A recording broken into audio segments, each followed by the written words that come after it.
जय राधा माधव जय कुंज बिहारी जय राधा माधव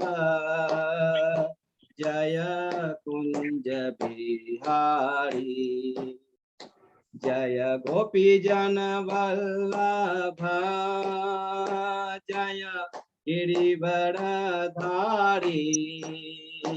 जय गिरिवरधारी यशोदानंदन ब्रज जन रंजन यशोदानंदन ब्रज जन रंजन यमुना तीर वनचारी यमुना तीर वनचारी जय राधा माधव जय कुंज बिहारी जय राधा माधव जय कुंज बिहारी हरे कृष्णा कृष्णा कृष्णा हरे हरे हरे रामा राम राम हरे हरे हरे कृष्णा कृष्णा कृष्णा हरे हरे राम राम राम हरे हरे गोविंद बोलो हरि गोपाल बोलो गोविंद बोलो हरि गोपाल बोलो राधा रमन हरि गोविंद बोलो श्री राधा हरि गोविंद बोलो जय राधा दामोदर राधे जय राधा गोपीनाथ राधे जय राधा मदन मोहन राधे जय राधा कुंज बिहारी राधे जय राधा गोविंद राधे जय राधा माधव राधे जय राधा केशव राधे जय राधा मधुसूदन राधे जय राधा रस बिहारी राधे जय जगन्नाथ बलदेवा जय सुभद्रा जय गौरानिताय जय गौरानिताय जय पंचतत्व जय पंचतत्व जय पंचतत्व जय प्रभुपाद जय शिला प्रभुपाद जय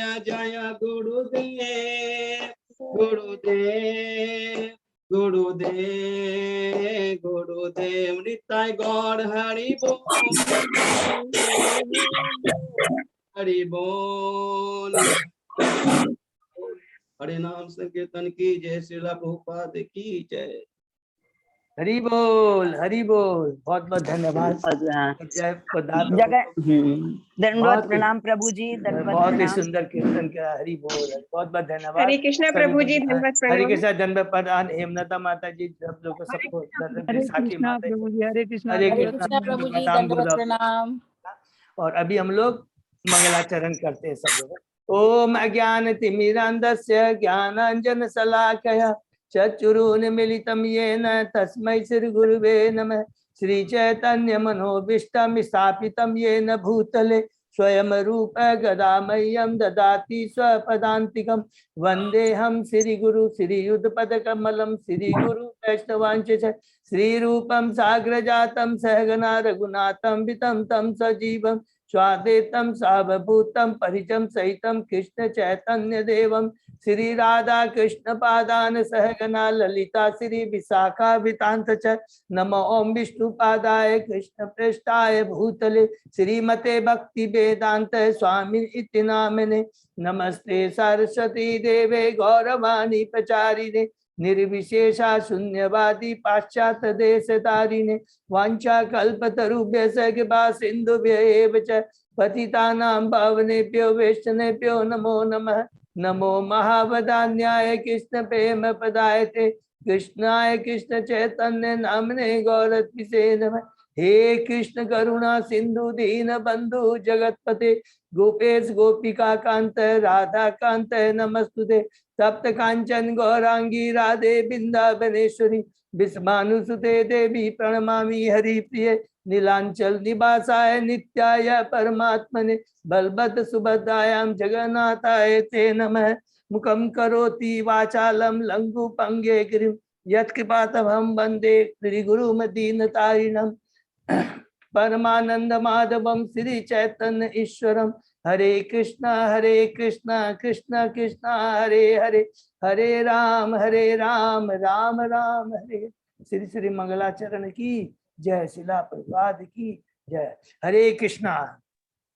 तो आज के हरे कृष्ण प्रभु जी, दंडवत हरे प्रणाम। कृष्णा दंडवत प्रणाम शशि माता जी। हरे कृष्णा। आज के श्रीमद् भागवतम कक्षा में सभी भक्तों का हार्दिक स्वागत है। सभी भक्तों के चरणों में मेरा दंडवत प्रणाम है। अभी हम लोग श्रीमद् भागवतम का तीसरे कैंटो 2 का तीसरा अध्याय कर रहे हैं, हृदय परिवर्तन। और इसमें अभी हम लोग, इसके पहले हम लोगों ने 2 चैप्टर कंप्लीट किए हैं, तो उसकी हम लोग पुनरावृत्ति करेंगे बड़ी फास्ट से। कि सर्वप्रथम पहले अध्याय में सुत गोस्वामी जी परीक्षित महाराज के जो 2 प्रश्न रहते हैं कि इस जगत में, भौतिक जगत में बद्ध जीवों का क्या कर्तव्य है, जब मूल कर्तव्य क्या है और मृत्यु के समय उन्हें क्या करना चाहिए। ये हमेशा याद रखें, क्योंकि ये हम लोग याद बार बार करते हैं। बहुत इंपॉर्टेंट प्रश्न है, क्योंकि सुखदेव गोस्वामी ने स्वयं उत्तर देने के पहले कहा कि आपके प्रश्न बहुत ही उत्तम है, आध्यात्मिक है, दिव्य है, क्योंकि ये सब बद्ध जीवों के आध्यात्मिक कल्याण के लिए है और भगवान से संबंधित है। ये 2 चीजें हमेशा याद रखेंगे, क्योंकि हमारे जीवन का यही लक्ष्य है कि हमें हमारे प्रश्न, हमारे सब कुछ जो कुछ होते, कार्य, प्रश्न, चेतना, सोच, सब कुछ क्या है, कृष्णमय होनी चाहिए। तो इनका बहुत सुंदर वो उत्तर देते हैं कि हमें गृहस्थ बनना है, गृह में दिन नहीं बनना है। और स्वयं कहते हैं कि मैं खुद भगवान की श्रवण कीर्तन स्मरण कर करके मेरे में क्या है, भगवान की भक्ति जागृत हुई, भगवान के नाम रूप गुण के प्रति मेरा आकर्षण बढ़ा। और कहते हैं कि मनुष्य का जो समय है, मनुष्य होनी बहुत दुर्लभ है, एक क्षण भी हमें नष्ट नहीं करना चाहिए। और खडवांग महाराज का उदाहरण देते हैं। और उसके बाद में चूंकि सुखदेव गोस्वामी जी देखते हैं कि सभा में और भी कई तरह के ज्ञानी, ध्यानी, योगी सब बैठे हुए थे, इसलिए वो कहते हैं कि जिनको भगवान के स्वरूप पर विश्वास नहीं है, तो उन्होंने कहा कि विराट रूप के बारे में उन्होंने डिटेल में बताया। उसके पहले उन्होंने अष्टांग योग के बारे में बताया, और उसके बाद में दोनों को फिर विराट रूप के बारे में बताया। जिनको भगवान के स्वरूप पर विश्वास नहीं है और जो कि पूर्ण भक्ति में नहीं है लेकिन भगवान पर विश्वास है, उनके हृदय में विराजमान भगवान के परमात्मा के रूप में उनका उनको ध्यान करना चाहिए। तो अष्टांग योग विधि उन्होंने बताया, ये हमने डिटेल में। लेकिन अंत में पहले अध्याय के श्लोक अंत में जाके कहते हैं हमें प्रत्यक्ष भगवान के साकार रूप की ही भक्ति करनी चाहिए। दूसरे अध्याय में हम जैसे प्रवेश करते हैं उसी समय यहाँ पर कहते हैं क्योंकि हमें भगवान की भक्ति करनी चाहिए, इसलिए हमारी जो भौतिक इच्छाएं हैं वो मिनिमम होनी चाहिए। जितनी भौतिक इच्छाएं कम होगी उतना हमारा भौतिक चीज के प्रति आसक्ति कम होगी।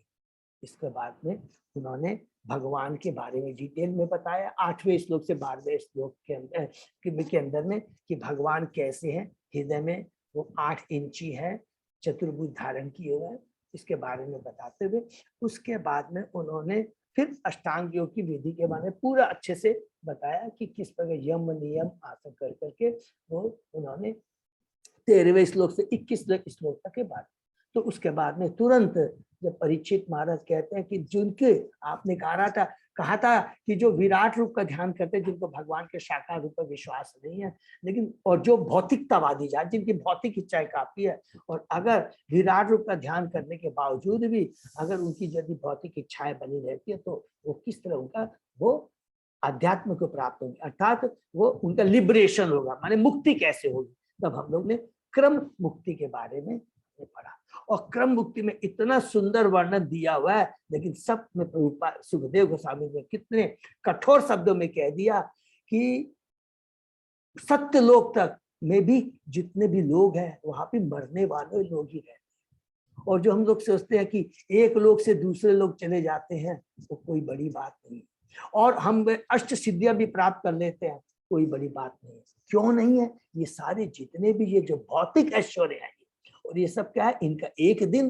अंत होना ही होगा। भले ही ब्रह्मा जी की हम लोगों ने पढ़ा था कि 100 साल आयु है, और वो 100 साल आयु हम बद्धजीवों के माने जमीन पर जो पृथ्वी पर जिन उनसे कई करोड़ों गुना ज्यादा है, लेकिन उसके बाद भी उन्होंने कहा अल्टीमेटली तो उनको शरीर छोड़ना ही पड़ता है।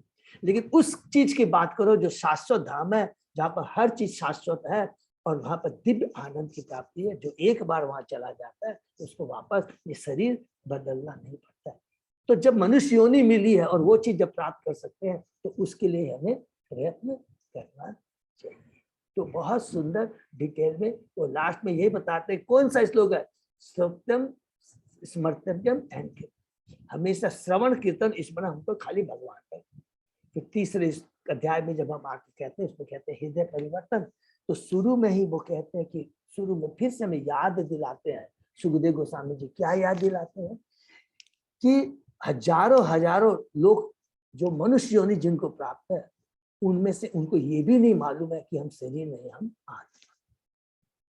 और ये ज्ञान यदि ये नहीं है तो ये तो ज्ञान होना एक बहुत बड़ी जरूरी, और उससे उत्तम ज्ञान क्या है, उससे ऊपर, क्योंकि ये तो सात्विक ज्ञान हुआ कि ठीक हम शरीर, लेकिन उससे ऊपर क्या है कि ये जो आत्मा है, हम शरीर नहीं आत्मा मान लिया, लेकिन ये आत्मा और परमात्मा से इसका क्या संबंध है, ये जानना बहुत, और इस संबंध को हम ये टूट गया जो है उसको कैसे पुनः स्थापित कर सकते हैं, तो ये बहुत जरूरी है। तो बोले क्या ये चीज देवताओं की पूजा से हो सकता है? तो फिर तुरंत उन्होंने क्या कि दूसरे श्लोक से लेकर 7वें श्लोक तक के बता दिया दुनिया भर का कि अगर जिसको जो भी भौतिक इच्छाएं हैं वो अलग अलग देवताओं की पूजा करके यज्ञ कर करके उस चीज को प्राप्त कर सकता है। लेकिन देवताओं की पूजा प्राप्त कर करके क्या भगवान की भक्ति मिल सकती है? नहीं मिल सकती। क्यों? देवता स्वयं क्या है, वो जन्म मृत्यु जाप आदि से बंधे हुए हैं, और वो जो कुछ भी हमने आप मांगा, जितना भी मैंने दूसरे अध्याय से दूसरे श्लोक से 7वें श्लोक में जो कुछ भी वर्णन किया है, याद रखे वो क्या चीज दे रहे हैं हमको, भौतिक चीजें दे रहे हैं। और भौतिक चीज का बार बार शुरू से एक ही चीज का वर्णन कि हम लोगों को भौतिक चीजों के प्रति आकर्षण नहीं होनी चाहिए। भौतिक चीजों को जो कि अवेलेबल है, इस बहिरंगा शक्ति का जो भगवान का प्राकट्य है, ये पूरा भौतिक जगत है, ये हमारे भोग के लिए नहीं है, ये भगवान की सेवा में लगाने के लिए। ईशो उपनिषद पहले ही श्लोक में ईशावास इदम सर्व एकदम क्लियर शब्द कह दिया, इस भौतिक जगत में जो कुछ है वह भगवान का है, और हम बद्ध जीवों के लिए है, लेकिन भगवान ने उतना निर्धारित कर दिया। ये देखिए बहुत इंपॉर्टेंट ईशो उपनिषद ने कहा कि जो कुछ भी है एक एक जीव के लिए, एक चींटी से लेकर ब्रह्मा तक, सत्यलोक में जितने भी जीव हैं, माने खाली मनुष्य की बातें नहीं कर रहे हैं, जितने भी जीव हैं, भगवान ने जब वो भौतिक जगत में आना चाहते हैं उस दिन से एक एक चींटी से लेकर ब्रह्मा तक के लिए कितना उसके लिए भोग के लिए उतना निर्धारित कर दिया। और अगर उससे ज्यादा हम भोगने की इच्छा करते हैं तो उसमें क्या कहा गया, हम चोर कहलाएंगे। इतनी बड़ी बात है। तो इसीलिए कहा कि देवता भी हमको जो देते हैं वो भौतिक ऐश्वर्य देते हैं, वो हमको मुक्ति नहीं दे, हमको भगवान की भक्ति नहीं। तो उसके लिए हमको क्या करना पड़ेगा, हमको भक्त के संग की बहुत जरूरी है। तुरंत उन्होंने ये बात, फिर वो कहते हैं आगे 10वें श्लोक में आकर के कि कोई बात नहीं, अगर आपकी सकाम इच्छा भी है, मुक्ति की भी इच्छा है, जो कुछ भी है, अब मैंने जो कि सकाम अकाम काम मुक्ति जो कुछ भी चाहते हो, तो भगवान श्री कृष्ण की ही शरण में जाओ, क्योंकि भगवान श्री कृष्ण हमको वही देंगे, ये नहीं कि जो हम मांग लेंगे वही देंगे, क्योंकि वो परम कल्याणकारी है, परम हितैषी है, वो हमको वही चीज देंगे। क्योंकि जैसे बच्चा अनजाने में कुछ मांग लेता है, लेकिन माँ देखती है कि नहीं ये तेरे लिए लाभदायक नहीं है, तो माँ नहीं देती है, नहीं। इसी प्रकार भगवान भी उतना ही देते हैं, और अलग अलग पात्र की योग्यता के अनुसार देते हैं। ये भी बहुत इंपॉर्टेंट चीज है, क्योंकि हमारे जो आज इस जन्म जो हमारा है, पिछले जन्म की हमारे कैसे कर्म है, मृत्यु कैसे हमारी कैसी चेतना बनी हुई है, हमको नहीं मालूम, नहीं भगवान को मालूम है। क्योंकि भगवान अर्जुन को कहते हैं ना कि मेरे तो बहुत सारे जन्म हो चुके हैं, तुम्हारे हमारे बहुत सारे तुम्हारे बहुत जन्म हो चुके हैं, लेकिन उन सब के बारे में तू नहीं जानता, मैं जानता। भगवान खुद कहते हैं दूसरे का। तो ये चीज भगवान बोलते, जानते हैं कि किस जीव की क्या चेतना है, तमोगुणी रजोगुणी किस किस लेवल पर, उसके अनुसार भगवान उसको देते हैं। ये भगवान की बहुत बड़ी कृपा है। तो इस तरह भगवान अकाम सकाम करके हम लोगों को डिटेल में बताते हैं। और उसके बाद में हमने 12वां जो कल हमने श्लोक कल पढ़ा था, इतना बताने के बाद में क्या समराइज क्या करते हैं, एक श्लोक और करके फिर समराइज करते हैं। उसके बाद में क्या बोलते हैं कि जितना भी मैंने जो कुछ भी बताया है सकाम कर्म के बारे में, जैसे कि विराट रूप का ध्यान करो, अष्टांग योग के बारे में, परमात्मा के ऊपर ध्यान करो, देवताओं की पूजे, ये सारी चीजें हमने बताया है।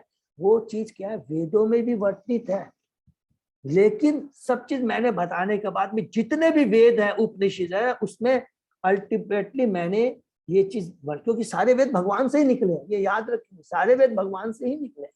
तो वो कहते हैं कि जो कुछ भी मैंने तुमको बताया, क्योंकि गीता के 5वें अध्याय में 15वें श्लोक में भगवान बोलते हैं सर्वस्या वेदस्य मत स्मृति गानम बोल सर्वेदस्य च वेद, पूरा जो कुछ भी वेद के संकलन करता, वेद और वेदों के द्वारा जो जान, वेदों के उद्देश्य क्या है, भगवान को ही जानना है। ये गीता के 15वें अध्याय के 15वें श्लोक भगवान ने बहुत क्लियर कह दिया कि वेदों का उद्देश्य भौतिक भोग करने की इच्छा नहीं है, वेदों का परम उद्देश्य है मेरे को जानना। लेकिन हम दुर्भाग्यवश वेदों की जो है भौतिक चीजों के बारे उसको तो समझ लेते हैं, लेकिन जो परम लक्ष्य है, जो परम ज्ञान है, उसको अनसुना कर देते, अनदेखा कर देते हैं। तो इसलिए भगवान यहाँ पर कहते हैं कि 12वें श्लोक में बोलते हैं, भगवान से संबंधित ज्ञान एवं चर्चा सारे भौतिक गुणों की तरंग एवं भौरों को पूरी तरह रोक देगी।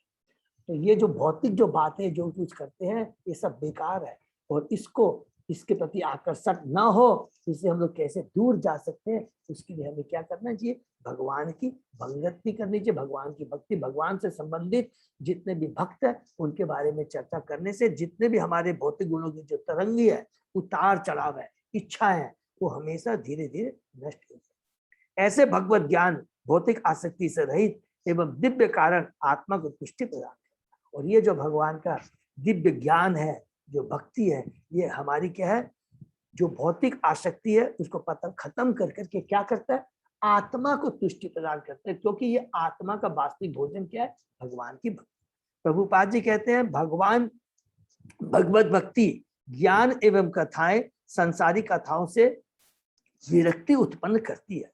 भक्तों की सारे भौतिक कार्यकलापों के प्रति कोई रुचि नहीं होती। भक्त की क्या है, कोई भी भौतिक कार्यकलापों के प्रति रुचि नहीं होती, भौतिक गुणों की तरंगों से क्षुब्ध नहीं होते। जो भगवान के जो भक्त होते हैं, भौतिक जो तरंगे भौतिक जगत में आती है उससे वे कभी बिविल्डर नहीं होते हैं, वो भ्रमित नहीं होते हैं, कंफ्यूज नहीं होते हैं, उनकी चेतना एकदम कांस्टेंट रहती है। वो क्या है, उनकी जो चेतना होती है, हमने गीता में पढ़ा था ना, समुद्र की तरह हो जाती है। समुद्र में देखिए कितना भी नदियां आती है, उसके अंदर में प्रवेश करती है, लेकिन वो समुद्र अपने तट को क्रॉस नहीं करता है। और हम लोगों की है, नदी तालाब के समान है, कभी भर जाता है, कभी खाली हो जाता है, कभी खुश हो जाते हैं, कभी दुखी हो जाते हैं। तो ये तरंग चलती रहती है। लेकिन जो भगवान का शुद्ध भक्त होता है, उसकी चेतना उसके समुद्र सागर की तरह हो जाती है।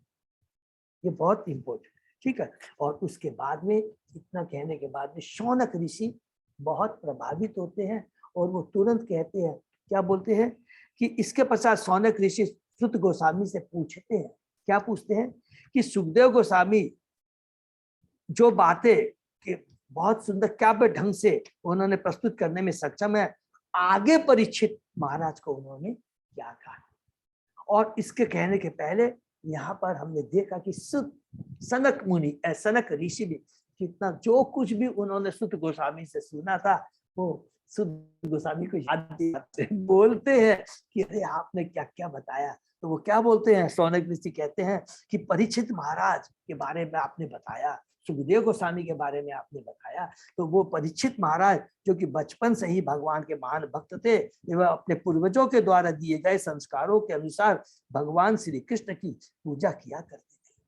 तो क्या था कि हमने कहा कि जैसे हमारे संस्कार होंगे पिछले जन्म के जैसे, तो हमें उसी प्रकार के भगवान, अगर हमारी भक्ति भी जैसी, अंत में जैसे भी हम शरीर छोड़ते समय जैसी हमारी यम यम वापी स्मरण भावम, जैसी चेतना जैसे भाव रहती है, भगवान अगला जन्म उसी तरह के घर में, धनवान के घर में, गोस्वामी के घर में दे देते हैं, जहाँ से शुरू से ही हम भक्ति कर सकते हैं। तो परीक्षित महाराज के पूर्वज कौन थे, सबको हम लोगों ने पढ़ा है पहले कैंटो में, युधिष्ठिर महाराज, अर्जुन, ये सब थे जो सो भगवान के एकदम वो लोग घनिष्ठ मित्र थे, भगवान के सेवक। तो वही संस्कार परीक्षित महाराज ने अपने अंदर में ग्रहण किया। और वही चीज हम जब भागवतम पढ़ेंगे, उद्धव के बारे में भी है। उद्धव सदैव बचपन, जिस प्रकार परीक्षित महाराज बचपन से ही और कोई खिलौने नहीं, भगवान के ही खिलौनों को लेकर के खेलते थे, उसी जगह उद्धव महाराज वो हमेशा केवल भगवान के ही लीला कर, खाली भगवान का पूरा उनका जो भी है सारी उनकी एक्टिविटी थी पूरी कृष्ण संबंधी थी। प्रभुपाद जी कहते हैं कि श्री भगवान श्री कृष्ण की कृपा से उन्हें भी वैष्णव परिवार में कुल में जन्म देने का सौभाग्य प्राप्त हुआ। और उनके जो गुरु हैं भक्ति सिद्धांत सरस्वती ठाकुर, जिनको भी वही संस्कार मिले थे, उनके पिता किसे, भक्ति विनोद ठाकुर से उन्होंने मिला था। तो ये बहुत उन्होंने बताते कि हमारा परम सौभाग्य है। और हमने भी अपने पिता का अनुसरण करते हुए शुरू से बचपन से ही भगवान की भक्ति से हम लोग जुड़े रहे।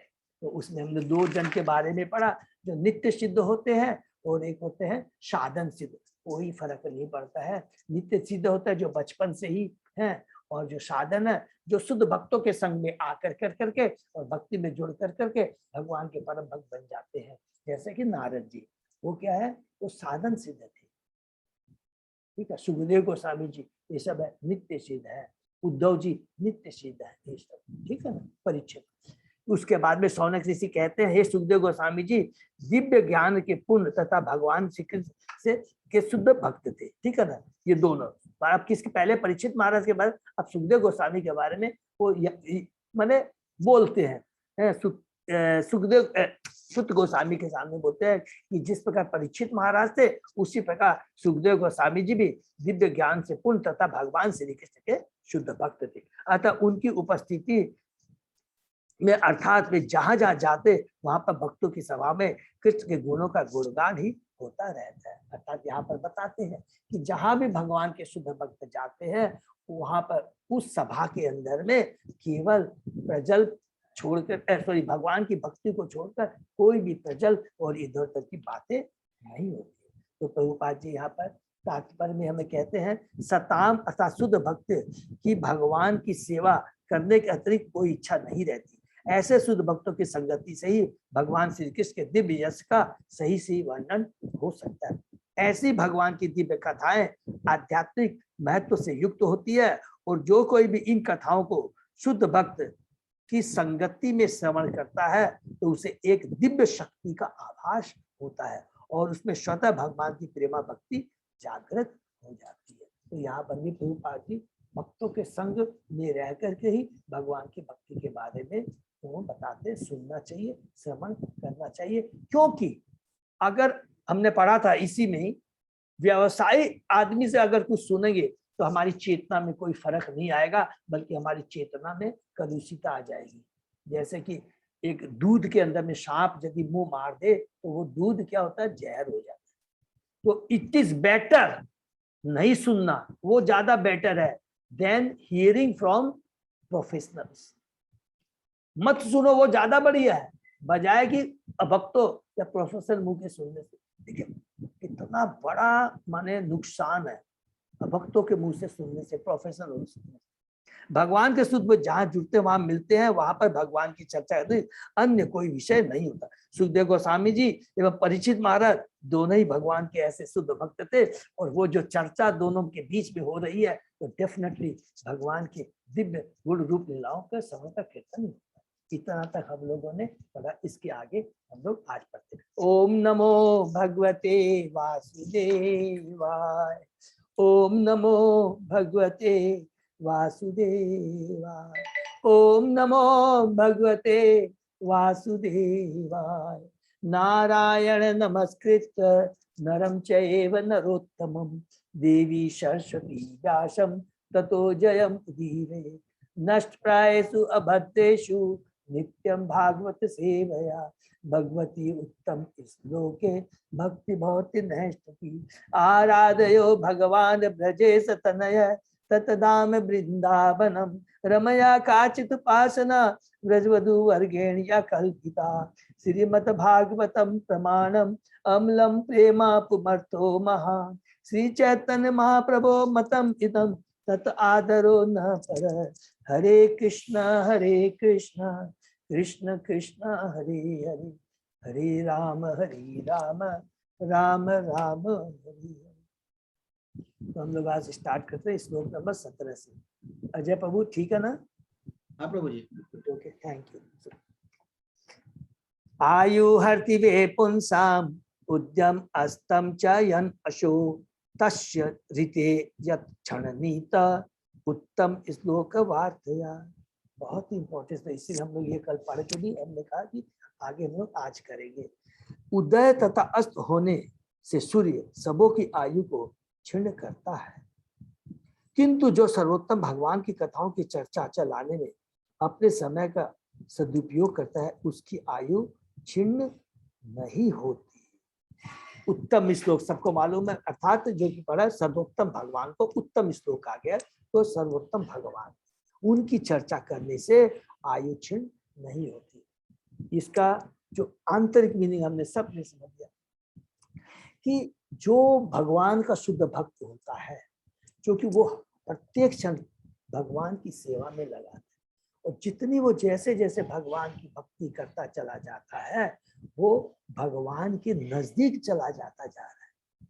ये ऐसा नहीं सोचना है कि अरे उसकी भी तो आयु खत्म हो रही है, मेरी भी खत्म हो रही है।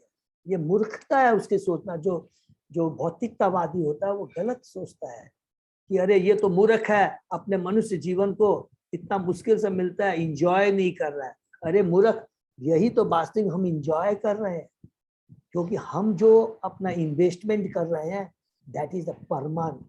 ये हमको सूद के साथ विथ इंटरेस्ट हमको मिलेगा, और तुम जो कर रहा है वो इन्वेस्टमेंट नहीं है। तेरा जो मनुष्य रूपी जो तुमने इन्वेस्ट पिछले कर्म किए थे, जिसके चलते तुमने मनुष्य योनि प्राप्त की थी, उस वो वाला जो तुम्हारा इन्वेस्टमेंट है वो धीरे जो बैंक बैलेंस वो धीरे धीरे तुम ये भौतिकता में भोग कर करके अपना बैंक बैलेंस को खत्म कर रहा है। ये फर्क है। तो जो भगवान का भक्त होता है, इसीलिए कहा कि इसकी आयु क्षीण नहीं होती है। हम थोड़ा तात्पर्य में डिटेल में पढ़ेंगे। फिर तात्पर्य, यह श्लोक अप्रत्यक्ष रूप से भक्ति को त्वरित करके भगवान के भूले संबंधों की अनुभूति कराने के लिए मानव जीवन का सदुपयोग करने की महत्ता की पुष्टि करता है। अप्रत्यक्ष रूप से कि ये बताना चाह रहा है कि मनुष्य जीवन का जो सदुपयोग कहलाता है जो भगवान की भक्ति करता है।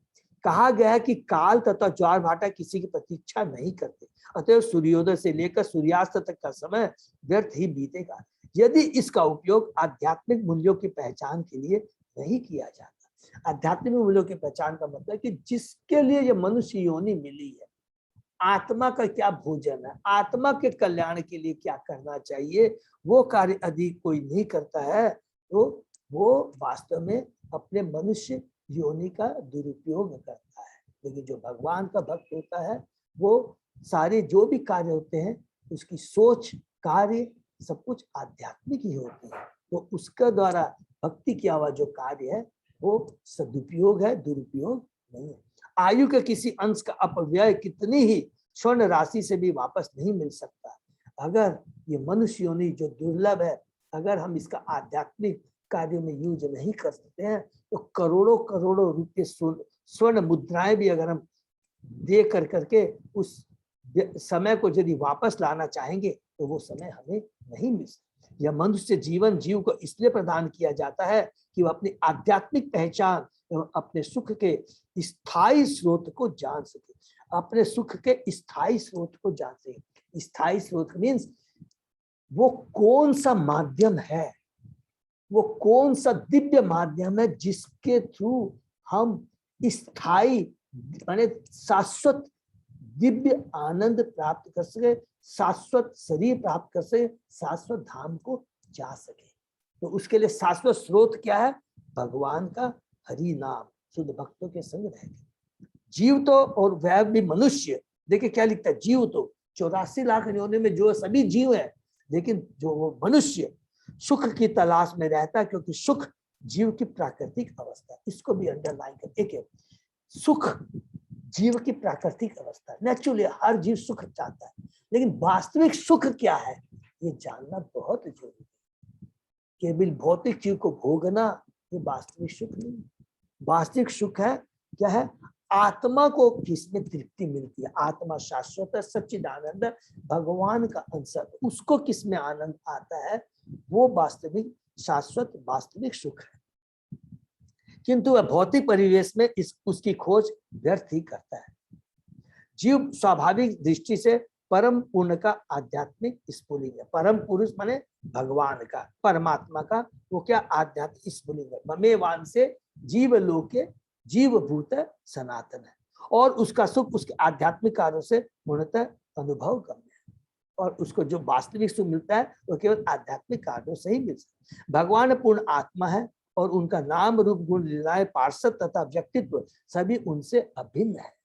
मानव के एक बार भक्ति के सही मार्ग से भगवान की उपयुक्त शक्तियों में से किसी एक के भी संपर्क में आते ही तुरंत उसके लिए सिद्धि के द्वार खुल जाते। भगवत गीता में भगवान ने ऐसे संपर्क की व्याख्या इन शब्दों में की है, भक्ति के लिए किए गए प्रयास निष्फल नहीं हो। नेहाभिक्रम नातो अस्ति प्रत्यवायो न विद्यते। बहुत ही इंपॉर्टेंट श्लोक है, इसको एकदम बार बार याद करेंगे।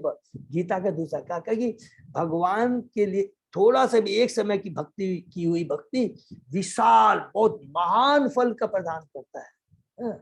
ठीक है ना, क्योंकि ये प्रयास निष्फल नहीं होते।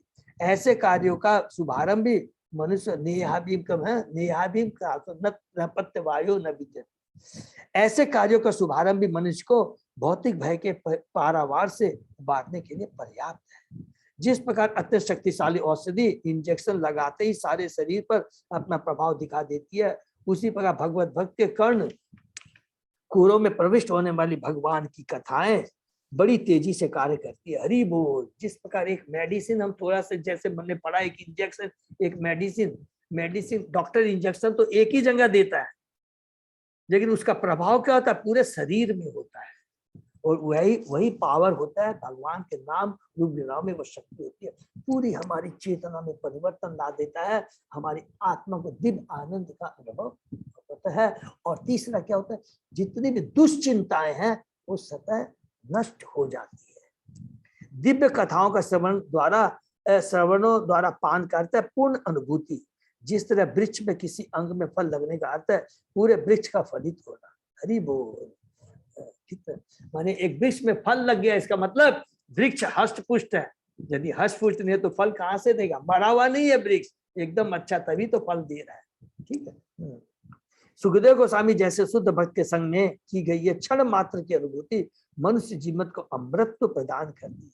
इस पर सूर्य शुद्ध भक्त की आयु को चुरा नहीं पाता, क्योंकि भक्त भगवान की सेवा में लगा रहकर अपने जीवन को शुद्ध कर लेता है। अर्थात सूर्य का जो अस्त व्यस्त होता है, जो हम कहते हैं कि हमारी आयु क्षीण हो रही है, नहीं, हमारी आयु क्षीण नहीं हो रही है। हम तो भौतिक जगत से धीरे धीरे धीरे एक एक क्षण जैसे जैसे भक्ति करते जा रहे हैं, हम भगवान के धाम निकट चलते जा रहे हैं, इस धाम में जो शाश्वत है। तो हम तो शाश्वत धाम की तरफ अग्रसर हो रहे हैं भक्ति कर करके। हमें दोबारा इस भौतिक जगत में आना ही नहीं पड़ेगा, क्योंकि भक्त भगवान की सेवा में लगा रहकर अपने जीवन को सुधी। मृत्यु शाश्वत जीव के भौतिक संदूषण का लक्षण है। इसी संदूषण के कारण जीव जन्म मृत्यु तथा व्याधि के नियमों के अधीन है। मृत्यु शाश्वत जीव, हम जीव है शाश्वत है, ठीक है ना। जीवन स्वरूप है कृष्ण नित्य दास, नित्य शाश्वत है वो, है? जैसा कि श्री विश्वनाथ चक्रवर्ती ठाकुर ने उदाहरण किया है, दान जैसे पुण्य कर्म की भौतिक रीति की संतुष्टि स्मृति शास्त्रों द्वारा की जाती है। सुपात्र को दान में दिया गया धन अगले जीवन के लिए सुनिश्चित बैंक बचत, ऐसा दान ब्राह्मण को दिए जाने की संस्कृति है। यदि यह धन ब्राह्मण गुणों से भीन को दान में दिया जाता है तो वह उसी अनुपात में अगले जन्म में वापस हो जाता है। यदि यह धन अर्ध शिक्षित ब्राह्मण को दिया जाता है तो भी यह दुगुना होकर लौट आता है, किंतु यह धन पूर्णतः योग्य ब्राह्मण को दिया जाता है तो यह सैकड़ों हजारों गुना होकर वापस मिलता है। हरि बोल। तो 3 तरह के लोगों को बताया गया। एक, आप किसी साधारण जीव को देते हैं तो जितना दिया अगले जन्म में हमको उतना वापस मिल जाएगा, चलो। लेकिन जो अर्ध शिक्षित ब्राह्मण है उसको दिया जाता है तो उसमें क्या बोलता है, दुगुना होके आता है। किंतु यदि यह धन पूर्णतः योग्य ब्राह्मण को, भक्त को भगवान की भक्ति के लिए, प्रचार के लिए अगर दिया जाता है तो सैकड़ों गुना वापस होके आता है। यदि यही धन वेद पारक जिसे समुच्चय वेद की पद की अनुभूति हो चुके को दिया जाता है तो असंख्य गुना होकर मिलता है। वैदिक ज्ञान का चरम लक्ष्य भगवान श्री कृष्ण की अनुभूति है, जैसा कि भगवत गीता में कहा गया है, वेदश्च सर्वब्रह्मेव वेद्यो, जो हम लोगों ने बताया था गीता के 15 अध्याय के 15 श्लोक। दान में जो भी धन दिया जाता है उसके लौटने की गारंटी है। हरि बोल, इसको अंडरलाइन कर देंगे कि जो कुछ भी हम दान देते हैं उसका रिटर्न जरूर मिलेगा। लेकिन हमको दान किसको देना चाहिए? जो सबसे बुद्धिमान आदमी है वो क्या करेगा, सैकड़ों गुना रिटर्न लेना चाहेगा ना। तो जो भक्त होता है वो क्या करता है, वो भगवान की भक्ति करता है और उसके पास जो कुछ भी है वो भगवान के प्रचार कार्य में भक्तों के लिए, भक्तों की सेवा में लगाता है। तो उसका मतलब क्या हुआ, सब लोग बहुत ध्यान से सुनिए। जैसे ही हम ये दान को भगवान की सेवा में लगाते हैं तो वो दिव्य हो जाता है, और जब दिव्य कार्य के लिए अगर ये सदुपयोग होता है तो उसका फल भी हमें दिव्य मिलता है, भौतिक नहीं मिलता है। अगर भौतिक लोगों को आप दान देते हैं तो भौतिक फल मिलेगा। पुण्य कर्म बहुत ज्यादा दान करेंगे, परोपकार हमने पढ़ा है, स्वर्ग तक हम जा सकते हैं। लेकिन जैसे वो पुण्य कर्म खत्म होते हैं तुरंत धड़ाक कर करके जमीन पे पटक दिए जाएंगे। तो बहुत इंपॉर्टेंट चीज हमें याद रखना है। इसी प्रकार शुद्ध भक्त की संगति से भगवान की दिव्य कथाओं के श्रवण तथा कीर्तन में बिताया गया एक क्षण शाश्वत जीवन में भगवत धाम लौटने की पूरी गारंटी है। भगवान के भक्त का संग, भगवान के भक्तों के लिए सेवा करना, उनके लिए खर्च करना, प्रचार का लेकर खर्च करना, ये दिव्य सेवा है, दिव्य संगति है और दिव्य शाश्वत रिटर्न हमें मिलता है। दिव्य शाश्वत रिटर्न मिलता है, परमानेंट गोलोक धाम। मद भाव गत्वा पुनर्जन्म न विद्यते, दूसरे शब्दों में भक्त को शाश्वत जीवन की गारंटी मिलती है। इस जीवन में भक्त का बुढ़ापा या रोग ऐसी गारंटी जो शाश्वत जीवन के लिए प्रोत्साहन मानती है। हरि बोल। ठीक है, तो बहुत सुंदर इतना यहाँ पर बताया गया है कि एक एक क्षण जो भी हम सेवा में लगाते वो व्यर्थ नहीं जाता। नेक्स्ट, प्रभु जी लास्ट लाइन का मतलब क्या हुआ? इस जीवन में भक्त का बुढ़ापा या रोग ऐसे गारंटी जो शाश्वत जीवन के लिए प्रोत्साहन मात्र ही है। मैंने यहाँ पर बोलना चाहते भक्त का जो बुढ़ापा या रोग ऐसे गारंटी जो शाश्वत जीवन के लिए, माने जो जीवन में भक्त का जो बुढ़ापा या रोग जो है वो गारंटी, वो शाश्वत जीवन वो प्रदान करता है। हरे कृष्णा माता जी, रीना माता जी। हाँ प्रभु जी, हाँ प्रभु जी। हाँ, तो भगवत भक्त को शाश्वत जीवन की गारंटी रहती है। माने इस जीवन में भक्त का बुढ़ापा या रोग ऐसे गारंटी युक्त शाश्वत जीवन के लिए प्रोत्साहन मात्र ही। अच्छा, आप ये मात्र ही है वर्ड से आपको, हाँ, प्रोत्साहन मात्र, ये मैं समझ गया। ओके ओके, माने वो ये बहुत प्रोत्साहन देता है ये कि हमको शाश्वत जीवन अवश्य मिलेगा। ठीक है ना। हाँ। कोई भी कंफ्यूजन? नहीं नहीं नेक्स्ट, तरव किम न जीवंती भस्त्रा किम न स्वसंति उत न खादंती न मेहंती किम ग्रामे पशवः अपरे। क्या अब यहाँ पर शौनक ऋषि बोलते हैं, वो इतने उत्साहित हो गए हैं और वो बोलते हैं कि हे सुध गोस्वामी जी, भगवान की भक्ति इतनी दिव्य है, इतना आनंद है। अरे तो अब वो तुलना कर रहे हैं कि जो अभक्त होता है ना, जो अभक्त भक्ति नहीं करता है, एक एक लिंब से तुलना करती है, अगर उसका ये चीज भगवान की भक्ति में नहीं लगता तो वो किसके बराबर। इस तरह की एक बहुत सुंदर यहाँ तुलना। क्या वृक्ष जीते नहीं है? क्या लोहार की धोकनी सांस नहीं लेती?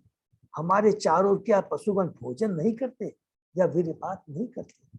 अरे हम लोग तो भी जीते हैं, हम भी सांस लेते हैं, हम भी भोजन करते हैं, हम भी वीर्यपात करते हैं। ये चीज तो पशु भी करते हैं, पशु भी तो हजारों साल तक जीते रहे। लोहार की धोकनी है, जो पहले वो धोकनी है ना, वो जो लोहार के यहाँ करते थे, वो अभी हम लोग टोटली इलेक्ट्रॉनिक हो गया है, वो नहीं मालूम है।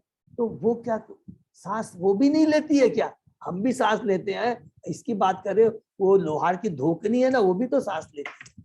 तो वैसा सांस लेने में क्या फायदा? ऐसा वृक्ष की तरह जीने में क्या फायदा? इस तरह के पशुओं की तरह भोजन करने में क्या फायदा? इसी तरह हमें बच्चे पैदा करने में क्या फायदा? अगर जो चीज पशु वृक्ष ये लोग करते हैं, अगर हम भी वही कार्य करते हैं तो हमारे में और उन लोगों में फर्क क्या है? आधुनिक युग का भौतिकवादी जब तर्क करेगा कि जीवन का इसका कोई भी अंश आध्यात्म विद्या या धर्मशास्त्र विषयकवाद विवाद के लिए, जीवन तो आध्यात्मिक काल तक खाने पीने संभोग करने और आनंद लूटने के। ये कौन की किसकी सोच है? जो भौतिकतावादी है, गृहमेधी है। आधुनिक व्यक्ति भौतिक विज्ञान की उन्नति के द्वारा सदा सदा के लिए जीवित रहना चाहता है। अधिकतम अवधि तथा जीवन को दीर्घ बनाने के लिए अनेक मूर्खतापूर्वक सिद्धांत है, किंतु श्रीमद् भागवत आगाह करती है, चेतावनी देती है कि यह जीवन केवल आर्थिक विकास या खाने पीने भोज उड़ाने के भौतिक दर्शन के लिए, भौतिकवादी विज्ञान के विकास के लिए नहीं मिला है। जीवन तो एकमात्र तपस्या के लिए, शुद्धि के लिए मिला है, जिससे मनुष्य इस जीवन के अंत होने पर शाश्वत जीवन में प्रवेश कर सके। बार बार कहा है, शाश्वत जीवन, शाश्वत धाम जाने के लिए हमें वो शाश्वत कार्य करने हैं। वो शाश्वत का भगवान की भक्ति, भगवान के भक्तों के संग के माध्यम से। भौतिकतावादी जीवन को अधिक से अधिक दीर्घ बनाना चाहते हैं, क्योंकि उन्हें अगले जन्म की कोई खबर नहीं रहती। वे इसी जीवन में अधिकतम सुख चाहते हैं, क्योंकि वे अंतिम रूप में सोचते हैं कि मृत्यु के बाद जीवन नहीं होता है। तो यहाँ पर जो मूर्ख होते हैं वो सोचते हैं कि यही जीवन अंत, जो मायावादी सिद्धांत है कि यही जीवन अंत है, इसके बाद कोई जीवन नहीं है। ये अल्प बुद्धिवादी भौतिकवादी लोग सोचते हैं। इसी तरह डिटेल तो हम लोग लास्ट में और चले जाते हैं कि थोड़ा सा बीच में मैंने 5-6 लाइन और छोटी। कलकत्ते के वानस्पतिक उद्यान में एक बरगद का वृक्ष है जो 500 वर्ष से भी पुराना कहा जाता है, जो कि बोटेनिकल गार्डन में है ना, बहुत लोग गए होंगे, पता नहीं सब गए, ठीक है ना। और सारे विश्व में ऐसे अनेक वृक्ष हैं। स्वामी शंकराचार्य केवल 32 वर्ष तक जीवित रहे और भगवान चैतन्य केवल इस धरा पर 48 ईयर्स तक उन्होंने लीलाएं की। तो क्या इसका अर्थ यह हुआ कि उपयुक्त वृक्षों का दीर्घ जीवन शंकर या चेतन से अधिक महत्वपूर्ण है? इसको अंडरलाइन कर लेंगे, कितने इंपॉर्टेंट है। बिना आध्यात्मिक महत्व के दीर्घकालिक जीवन महत्वपूर्ण नहीं होता। वास्तविक जीना किसको? जो एक एक क्षण भगवान की भक्ति के लिए, जिस कार्य के लिए मनुष्य योनि मिली है, उसके लिए अगर हम नहीं करते हैं तो ये एक बड़ी चेतावनी है कि क्या अगला जीवन हो सकता हमको वृक्ष का मिल जाए, अगला जीवन हो सकता हमको पशु का मिले। और सोचिए, मनुष्य योनि को बर्बाद करके पुनः मनुष्य योनि प्राप्त करने के लिए हमने पढ़ा है कि अगर पताल में चले गए, अर्थात माने चींटी पशुओं की योनि मिल गई, तो 84 लाख योनियों को कवर करने के बाद में ये मनुष्य योनि प्राप्त होती है। इससे मनुष्य योनि को खराब करना एक आत्म हत्या, आत्मा का क्या बोलते हैं ना, हनन करना है। मनुष्य संदेह कर सकता है कि वृक्ष इसलिए जीवित है क्योंकि वे श्वास नहीं लेते, किंतु आधुनिक विज्ञानियों ने, जगदीश चंद्र बोस ने यहाँ बोस ने यह पहले सिद्ध कर दिया कि पौधे में भी प्राण है, और हम लोगों ने भी पढ़ा है चेतना होती है ना, 5 तरह की पढ़ाता है। पेड़ पौधे में कौन सी होती है? कवर्ड होती है, आच्छादित चेतना होती है, लेकिन वो आच्छादित, ठीक है। अतएव श्वास लेना वास्तविक जीवन का लक्षण है। भागवत का कहना है कि लोहार की धोखनी तेजी से श्वास लेती है, किंतु इसका यह अर्थ नहीं कि धोखनी में प्राण है। भौतिकतावादी तर्क करेगा कि पौधों का प्राण तथा मनुष्य का प्राण एक समान नहीं, उनकी चेतना एक समान है, क्योंकि पौधा न तो नाना प्रकार के पकवान खा सकता है, न संभोग सुख उठा सकता है। उसके उत्तर में भागवत यह पूछती है कि क्या एक ही गांव में मनुष्य के साथ रहने वाले कुकर सुकर नहीं खाते, यह विषय जीवन नहीं बिताते। श्रीमद् भागवत में अन्य पुष्पों का जो विशेष उल्लेख हुआ, उसका अर्थ यह है कि जो पुरुष केवल खाने, श्वास लेने तथा संभोग करने के पाश्विक जीवन को कुछ बेहतर बनाने में लगे रहते हैं, वे मनुष्य के रूप में पशु हैं। हरि बोल, इसको अंडरलाइन कर देंगे, वो 2 पांव के पशु हैं। इस प्रकार के बेहतर दिखने वाले पशुओं का समाज कभी सुखी मानवता को लाभ नहीं पहुंचा सकता, क्योंकि एक पशु दूसरे पशु को हानि तो पहुंचा सकता है, किंतु बिरला ही उसको लाभ पहुंचाता है। अर्थात जो उन लोगों से भी, इसलिए देखिए ये बहुत इंपॉर्टेंट चीज है, इसको अंडरलाइन कर लेंगे कि हम लोग कभी अभक्तों से मिलते हैं तो वो भी हमको यही बातें करेंगे, खाओ पियो मोह जुड़ाओ, यही जीवन का लक्ष्य है। हमेशा इस तरह के लोगों से हमें दूर पहुंचना है, वो हमको कोई लाभ नहीं पहुंचा सकता। नेक्स्ट, स्विटवरा उष्ठ खरे संतुत पुरुष पशु न यत कर्ण पथ उपेत जातु नाम गदाग्रज। कुत्तों, सुअरों, ऊंटों तक गधों जैसे पुरुष उन पुरुषों की प्रशंसा करते हैं जो समस्त बुराइयों के उद्धार करने वाले भगवान श्री कृष्ण की दिव्य लीलाओं का कभी भी श्रवण नहीं करते। हरि बोल। देखिए किस किस को माने, तात्पर्य थोड़ा पढ़ते हैं तो, जन सामान्य को यदि जीवन के उच्चतर आध्यात्मिक मूल्यों की शिक्षा नहीं दी जाती तो वे पशु से भी अधम है। इसको अंडरलाइन करेंगे, वो पशु से भी अधम है, क्योंकि पशु को जो योनि मिली है वो बेचारा अपने उसी के अनुसार कार्य करता है, लेकिन मनुष्य को जो उच्च कार्य के लिए मिले वो न कर करके वो पशु से भी गिरा हुआ कार्य करता है। और इस सिलसिले में उसकी समता कुत्तों, शुक्रों, ऊंटों तथा गधों से की गई है। आधुनिक विश्वविद्यालय की शिक्षा एक तरह से मनुष्यों को कुकरों की मनोवृत्ति प्रदान करती है, जिससे किसी बड़े मालिक की सेवा की जाए। तथाकथित शिक्षा को पूरी कर लेने के बाद तथाकथित शिक्षित व्यक्ति किसी नौकरी के लिए द्वार द्वार कुत्तों की भांति घूमते रहते हैं, और उनमें से अधिकतर यह कहकर दुत्कार दिए जाते हैं कि देयर इज नो वैकेंसी, कोई स्थान नहीं। जिस प्रकार कुत्ते उपेक्षित पशु हैं और एक रोटी के टुकड़े के लिए अपने स्वामी की आज्ञा पूर्वक सेवा करते हैं, उसी प्रकार मनुष्य भी पर्याप्त फल पाए बिना स्वामी की आज्ञा का पालन करता है। देखिए प्रभुपाद जी कितनी यहाँ पर गहरी बातें करते हैं कि हमारी यदि बहुत सारी आवश्यकताएं बहुत अति होगी, ज्यादा होगी, तो हम लोग बहुत ज्यादा से हायर एजुकेशन करके चाहेंगे कि हमको बहुत अच्छी नौकरी मिल जाए, लेकिन उसके बावजूद भी, पढ़ने के बाद भी हम जहाँ भी जाते हैं सुनने को मिलता है कि देयर इज नो वैकेंसी। और ये चीज आता है कि एक इंडिकेशन है कि और जो आगे आगे जो कलयुग आता चला जाएगा उस समय क्या सिचुएशन होगी, ये एक हमारे लिए एक बहुत बड़ा इंडिकेशन है। ये जीवन की जो कलयुग की आगे जो सत्यता है, जो होने वाला है, उसके ऊपर में ये हमारा ध्यान केंद्रित प्रभुपाद जी अपने तात्पर्य के माध्यम से करें। जो लोग खाने के मामले में कोई भेदभाव नहीं बरतते और सभी प्रकार की सड़ी गली वस्तुएं खाते हैं, वे सूकर तुल्य हैं। सूकरों को मल खाना पसंद है, इसी तरह मल पशु विशेष अपने खाते। इसी तरह कुछ पशु या पक्षी पत्थर तक खाते हैं, किंतु मनुष्य सभी तरह की वस्तु खाने के लिए नहीं बना। वह तो अन्न, साग, फल, दूध, चीनी आदि खाने के लिए आया है। पशु आहार मनुष्यों के लिए नहीं है। हमने इसे पत्तम पुष्पम फलम तोयम जाके चलो, तो यहीं पर हम लोग करते हैं कि सब यहाँ पे हिंट करते हैं कि हमारा आहार क्या होना चाहिए।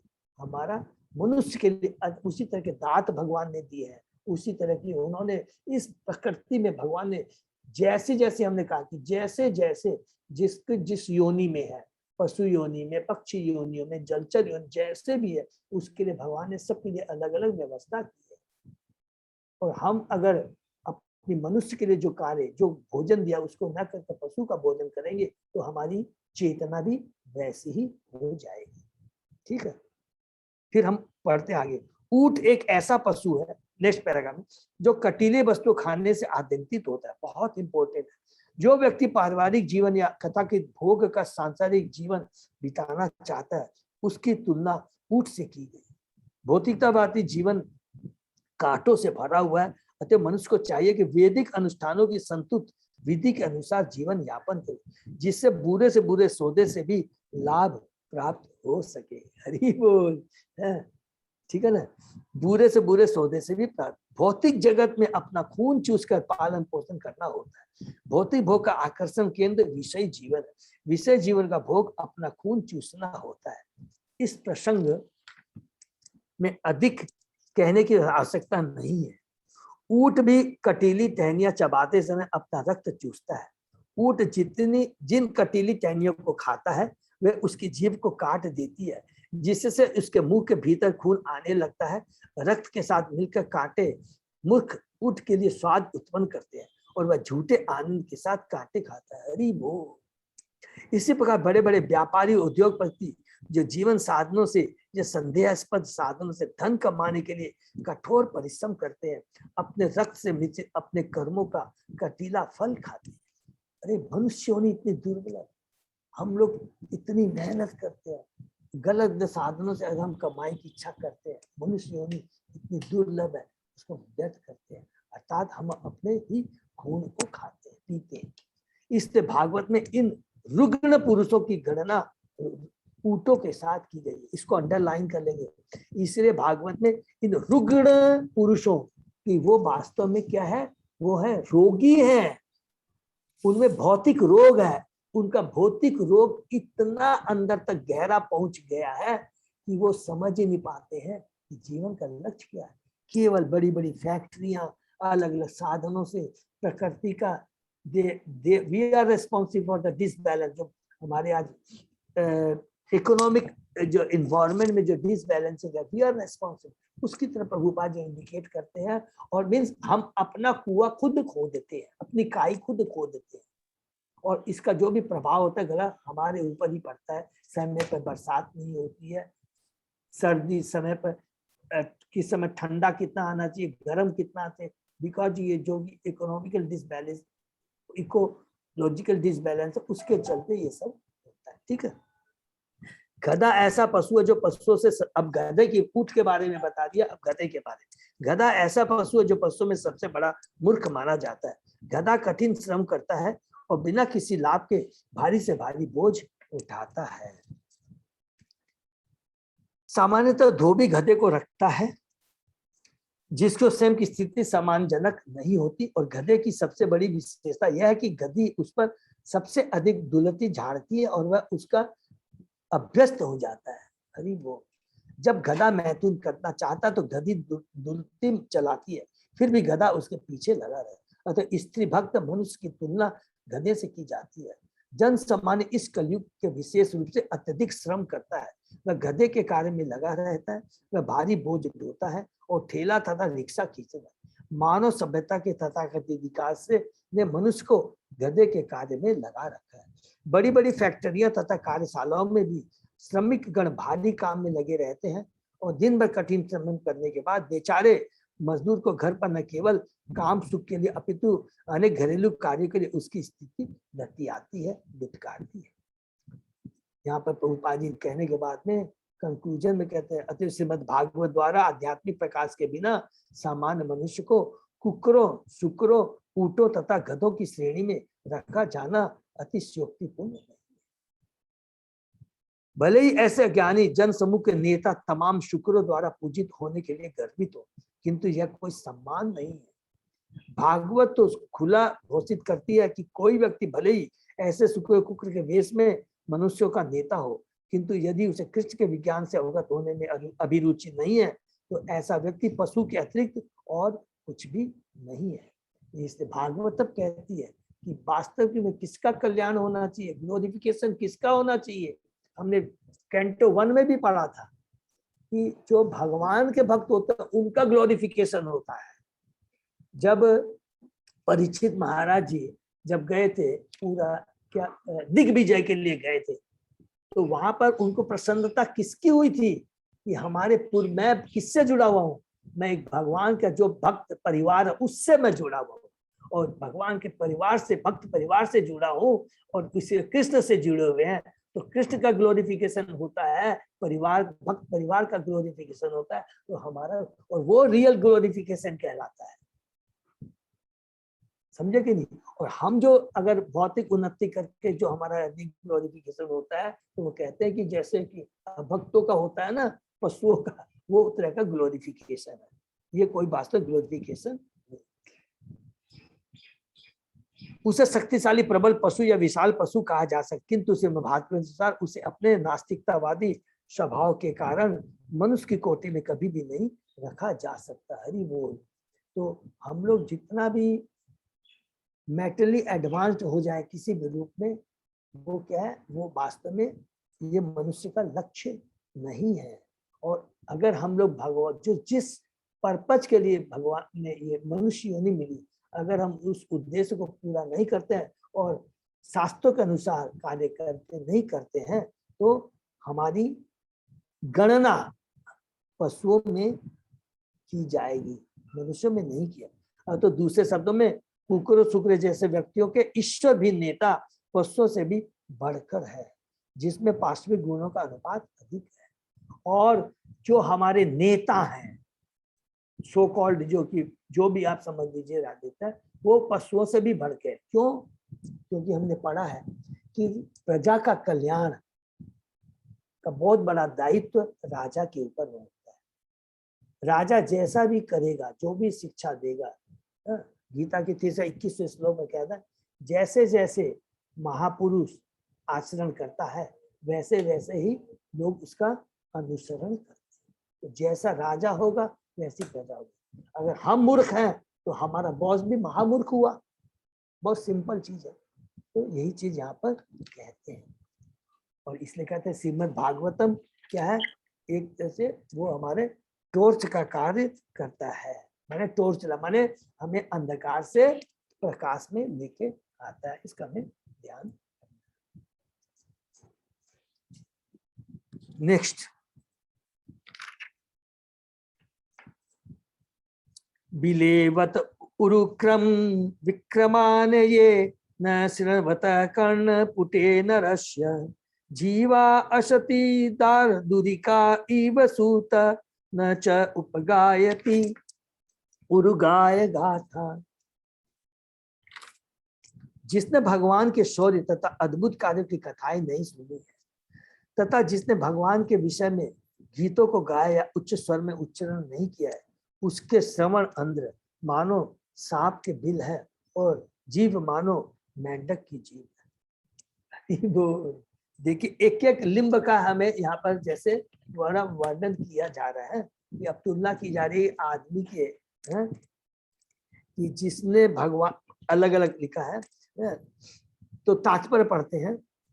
माने कानों के बारे में यहाँ पर बताया, जो कान है वो किसके लिए होने, भगवान ने जो मनुष्य को जो दिए ये कान है, भगवान की गाथाओं गाथाओं को सुनने के लिए, भगवान के राम श्रवण करने के लिए, भगवान की कथाओं के बारे में, भगवान के भक्तों की कथाओं के बारे में श्रवण करने के लिए। अगर वो श्रवण नहीं करते हैं तो वो हमारे कान किसके समान है, वो सांप के बिल के समान।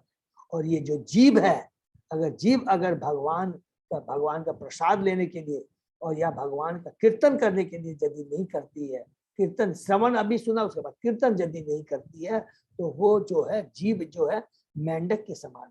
कि मेंढक टर टर टर टर करता रहता है, और टर टर करके वो क्या करता है, वो अपनी मौत को, सांप को बुलाता है। उसी प्रकार अगर हम मनुष्य योनि का सदुपयोग नहीं करते हैं, तो अगला हमारा जो जन्म है, पुनः हम लोग को दूसरा माँ की गर्भ में आना पड़ेगा, और वही जन्म मृत्यु व्याधि का चक्कर चलता रहेगा। प्रभु ये कम, अजय प्रभु ये वाला कम।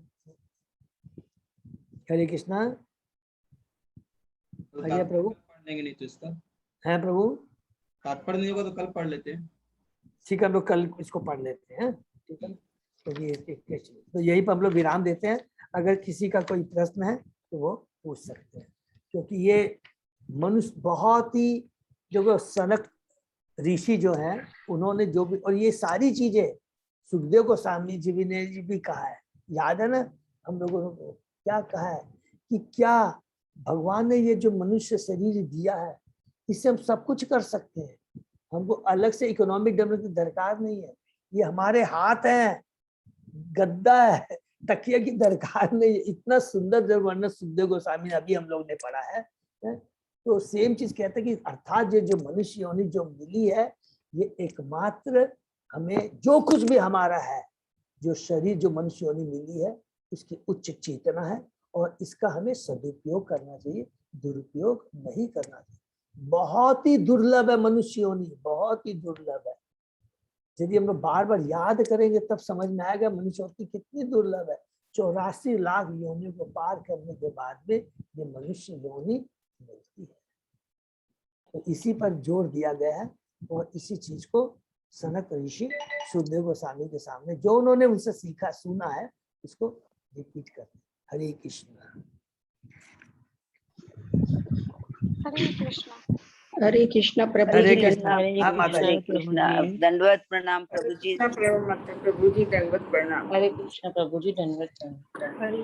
हरे कृष्ण। प्रभु कोई भी अनाउंसमेंट है अजय प्रभु?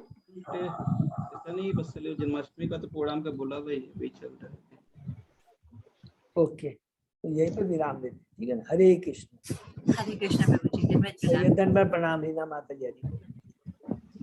हरे कृष्ण प्रभु दंडवत प्रणाम। हरे कृष्णा दंडवत प्रणाम। अभी भक्तों हरे का- कृष्ण प्रभु जी दंडवत प्रणाम। हरे कृष्णा दंडवत प्रणाम। हरे कृष्ण हरे कृष्णा हरे कृष्णा हरे कृष्णा। हरे कृष्णा प्रभु जी दंडवत प्रणाम। हरे कृष्ण दंडवत प्रणाम। तो आज का सेशन हम लोग यही विराम देते हैं। सही भक्तों का बहुत बहुत धन्यवाद।